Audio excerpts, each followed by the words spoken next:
അച്ചുമോന്റെയും പാറമോളുടെ സ്കൂളിൽ പോയി യാത്രയിൽ നിൽക്കുമ്പോഴാണ് കേട്ടോ ഫ്ലിപ്കാർട്ടിൽ ഓർഡർ ചെയ്ത് ഈ ചുരിദാർ വന്നത്. അത് അവിടെ വെച്ചിട്ട് ഞാൻ പോവാണ്. കൂളിംഗ് ഗ്ലാസ് വെച്ചത് വെയിലുണ്ട് കേട്ടോ, അതുകൊണ്ടാണ് അത് എടുത്തത്. അങ്ങനെ അത് വെച്ച് കടയിൽ കയറി ശ്രീജേട്ടനോട് ടാറ്റം പറഞ്ഞു പോയി. കടയിൽ പോകേണ്ട ആവശ്യമൊന്നുമില്ല, എങ്കിലും അവിടെ കയറുമ്പോൾ ശ്രീജേട്ടൻ പറയും സൂക്ഷിച്ച് പൊക്കോളൂ. അത് കേൾക്കുമ്പോൾ ഒരു സുഖം. അങ്ങനെ അവിടെയൊക്കെ പോയി സ്കൂളിൽ എത്തിയിട്ടോ. അവിടെ പാറമോള് നിൽക്കുന്നതുണ്ടോ, പാറമോളും കൂട്ടുകാരൊക്കെ കൂടി വർത്തമാനം പറയുന്നതാണ് കാണുന്നത് കേട്ടോ.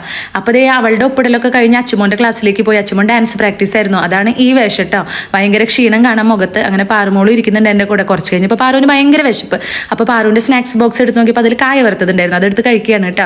അങ്ങനെ അച്ചുമോൻ വരുന്നുണ്ട്, പാറമോളും വരുന്നുണ്ട്. ഒപ്പിടാൻ പോകുന്ന ദിവസം ഞാൻ രണ്ടുപേരെ പുറത്ത് കൊണ്ടുപോയി എന്തെങ്കിലുമൊക്കെ വാങ്ങി കൊടുക്കാറുണ്ട് കേട്ടോ. അങ്ങനെ ഞങ്ങൾ സ്കൂളിൽ നിന്ന് ഇറങ്ങി ഇതേ പോവുകയാണ് കേട്ടോ. ഇറങ്ങുന്ന സമയത്ത് നമ്മൾ ഒരുപാട് സബ്സ്ക്രൈബേഴ്സിനെയൊക്കെ കണ്ടു കേട്ടോ. പാരൻസും കുട്ടികളൊക്കെ അവരോടൊക്കെ സംസാരിച്ച് നമ്മൾ മണ്ണത്തിലുള്ള ഹോട്ട് ടൗണിൽ പോയി. അവിടെ പോയപ്പോൾ ഉണ്ടല്ലോ നിറയെ ഡോൺ ബോസ്കോയിലുള്ള കുട്ടികൾ എല്ലാവരും സൈൻ ചെയ്യാൻ വന്നു കഴിഞ്ഞിട്ട് അവിടേക്ക് വന്നതാന്ന് തോന്നുന്നു. അങ്ങനെ തിരിച്ച് മുളയത്തോട് വരുമ്പോൾ അവൻ പറഞ്ഞു, അമ്മ എൻ്റെ കൂട്ടുകാരൻ നബി താമസിക്കുന്ന ഹോസ്റ്റൽ കാണിച്ചു തരുമോന്ന്.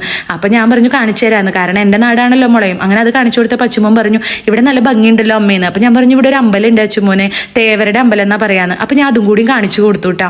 ഇതാണ് നമ്മുടെ അമ്പലം. ഒരുപാട് നാളെ ഞാൻ വന്നിട്ട്, പക്ഷെ ഇവിടെ കാണാനുണ്ടല്ലോ നല്ല അടിപൊളി സ്ഥലമാണ്, പാടവും ഒക്കെ നല്ല ഭംഗിയാണ് കേട്ടോ. അവിടെ ഇരുന്ന് പാറുമോള് വീഡിയോ എടുക്കുന്നതാണ് ഇതൊക്കെ. അപ്പം ഞാൻ ഇവിടെ സ്കൂട്ടിയിൽ നിൽക്കുന്നുണ്ട് കേട്ടോ. അങ്ങനെ അതൊക്കെ കണ്ട് ഞങ്ങൾ തിരിച്ചു വരുമ്പോൾ ഞാൻ അച്ഛനോട് പറഞ്ഞു ഇതാണ് അച്ചുമോനെ പുഴയിലേക്കുള്ള വഴിയെന്ന്. അങ്ങനെ പുഴയിലേക്കുള്ള വഴിക്ക് ഞങ്ങൾ അതിലേ ഇറങ്ങിയിട്ട് പുഴയിൽ കാലൊക്കെ കഴുകിയിട്ടോ. മുളയം പുഴ അതിൻ്റെ വേറൊരു കടവാണ് ഇവിടെ വരുന്നത് കേട്ടോ, അമ്പലത്തിൻ്റെ തൊട്ട് പുറകിൽ. അങ്ങനെ ഇതും ഞാൻ കാണിച്ചു കൊടുത്തു കേട്ടോ. അപ്പോൾ സ്കൂളിൽ പോയി വരുന്ന വഴിക്കാണ് ഇതൊക്കെ കാണിച്ചു കൊടുക്കുന്നത്. ഇങ്ങനെയൊക്കെയല്ലേ സമയം കിട്ടുള്ളൂ. അങ്ങനെ ഇതാ പുഴയിൽ ഇറങ്ങി. അധികം വെള്ളമൊന്നുമില്ല കേട്ടോ. അവിടെ ഞാനും പാറുമോളൊക്കെ കാല് കഴുകിയിട്ടോ. ഇതിൻ്റെ വേറൊരു കടവുണ്ട്, മുളയത്ത് തന്നെയുള്ളൊരു കടവ്. അവിടെ വഞ്ചിയൊക്കെ ഉണ്ട്.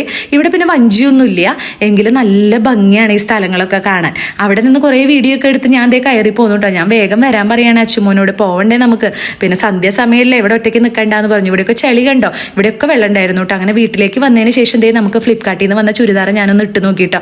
നല്ല അടിപൊളി സംഭവമായിരുന്നു കേട്ടോ. തടിയുള്ളത് കൊണ്ട് തന്നെ മിക്കതും എനിക്ക് പാകാവാറൊന്നുമില്ല, പക്ഷെ ഇത് അടിപൊളിയാണ്, അധികം റേറ്റും ഇല്ല. അപ്പം ഞാനിത് ഇവിടെ ടാഗ് ചെയ്ത് കൊടുക്കാം കേട്ടോ. എന്തായാലും വാങ്ങിച്ചോളൂ, നല്ല ക്വാളിറ്റി ഉള്ള ഡ്രസ്സാണ്. പിന്നെ എനിക്കിത് ഭയങ്കര ഇഷ്ടാവുകയും ചെയ്തു.